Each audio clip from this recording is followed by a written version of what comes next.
We've never been in a position like this. Our stock market today was, well, I saw it a few hours ago, but a few hours ago it was way up and we hit a new high for the 52nd time in 10 months. We have a big signing right now, and we have a tremendous industry where we're leading by a lot.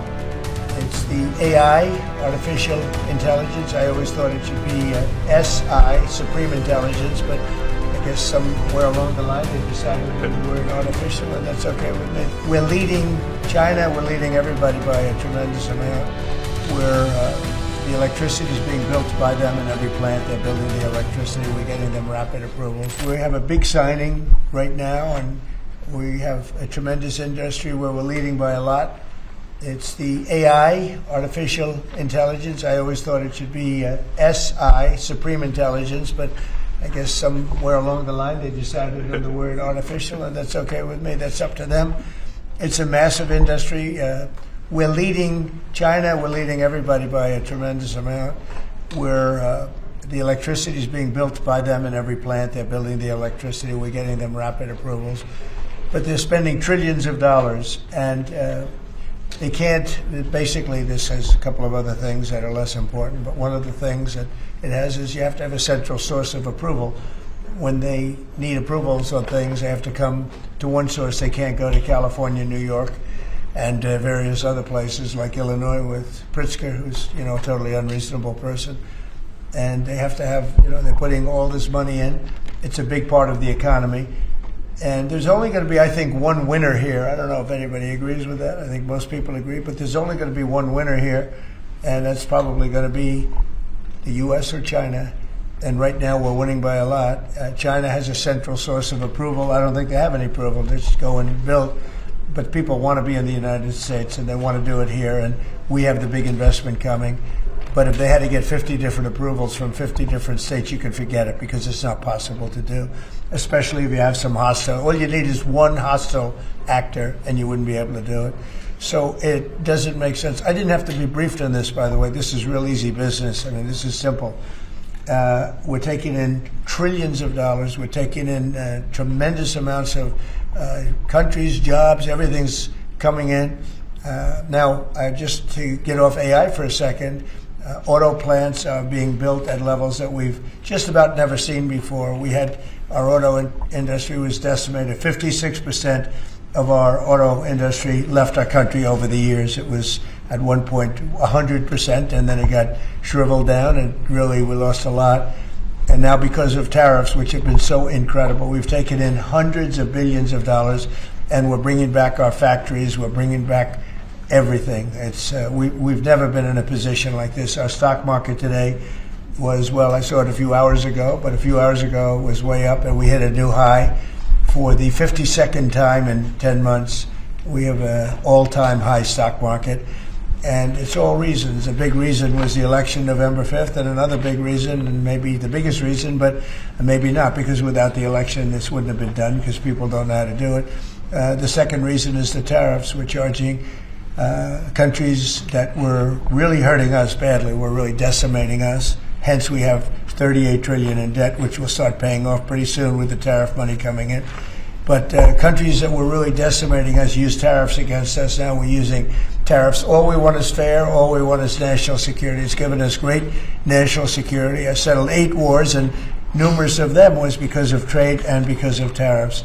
So we're very happy with that. But this is about something a little bit different. We want to have one central source of approval, and we have, I think, great Republican support. I think we probably have Democrat support too, because it's common sense. I mean, you can't go to every time you make a change, and it could be a very reasonable change. You still won't get it approved if you have to go to 50 states. So this centralizes it, and it's something which the people behind me, the very distinguished people, but Tim Cook just left of Apple and spoke to all of the big companies, great companies, and they won't be able to do this. This will not be successful unless they have one source of approval, or disapproval, frankly. You could have disapproval too, but it's got to be one source. They can't go to 50 different sources. So I just want to thank everybody for being here. And Will, what would you like to add to that? Sure. Mr. President, as you said, in keeping with your commitment to grow the American economy, create potentially millions of new American jobs and maintain America's technological and military superiority in the years ahead. This is an executive order that orders aspects of your administration to take decisive action to ensure that AI can operate within a single national framework in this country, as opposed to being subject to state-level regulation that could potentially cripple the industry.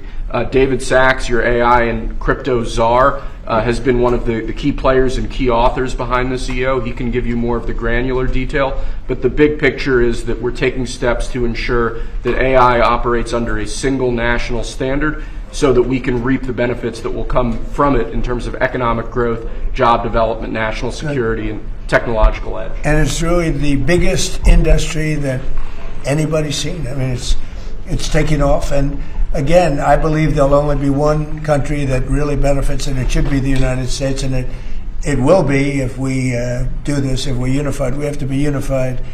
China is unified because they have one vote. That's President Xi. He says do it, and that's the end of that. You know, we have a different system, but we have a system that's good, but we only have a system that's good if it's smart. David Sachs, could you say a few words, please? Yes, sir. So, as you pointed out, we have over 1,000 bills going through state legislatures right now to regulate AI. Over 100 of them have already passed. 25% of them are in California, New York, and Illinois. You've got 50 states running in 50 different directions. It just doesn't make sense. We're creating a confusing patchwork of regulation. And what we need is a single federal standard.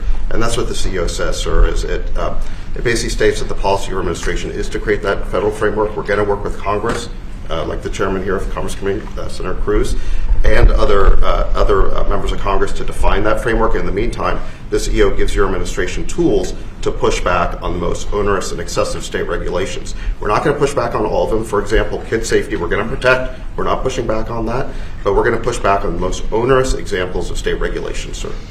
So I spoke with other Republican senators, and we have great approval. I think I spoke to anybody that even had any question and seemed to have gotten approval. Ted Cruz has been a very strong advocate of common. This is common sense. I mean, I think it's nothing more than common sense. Please, Ted. Listen, this is the single most important economic question in the country and in the world. Who wins the race for AI? You look back to the 1990s, there was a similar inflection point with the beginning of the internet, the dawn of the internet, and Bill Clinton was president at the time. He signed an executive order, just like you're doing, that put into law a light touch regulatory approach to the internet. And the result was incredible economic growth and jobs in the United States. At the same time, the European Union took a very heavy-handed regulatory approach. Here's an amazing statistic, Mr. President. In 1993, the U.S. economies and Europe's economy were virtually identical in size. Today, America's economy is more than 50% larger than Europe's, and the two drivers of that are tech and the shale revolution. It transformed this country, and AI is the same thing. It's a race, and if China wins the race, whoever wins, the values of that country will affect all of AI. We don't want China's values of surveillance and centralized control by the communist government governing AI. We want American values of free speech, of individual liberty, of respecting the individual. So this executive order, I believe, is tremendously important. Thank you for your leadership. Well, thank you very much. And Scott, please. Yes, sir. This is pass-fail. As you said, this is the biggest technological innovation in our country's history. We've seen the canals, we've seen the railroads, we've seen the utilities, we've seen the build out of the internet and the fiber, and now it's AI, and it is pass-fail versus China. We have the lead, we've got to maintain it, and it is also going to be the single biggest source of economic growth. But everything else we do, with our defense, there's no use in having a golden dome if China's AI can get around it. There's no use in spending all this money on defense. And the U.S. will remain the leader in this under President Trump's leadership. He has accelerated the growth. We're actually going to move ahead further. We're seeing building everywhere, construction jobs. There are going to be jobs at the AI data centers. And most importantly, President Trump had the incredible idea to allow the companies to create their own power.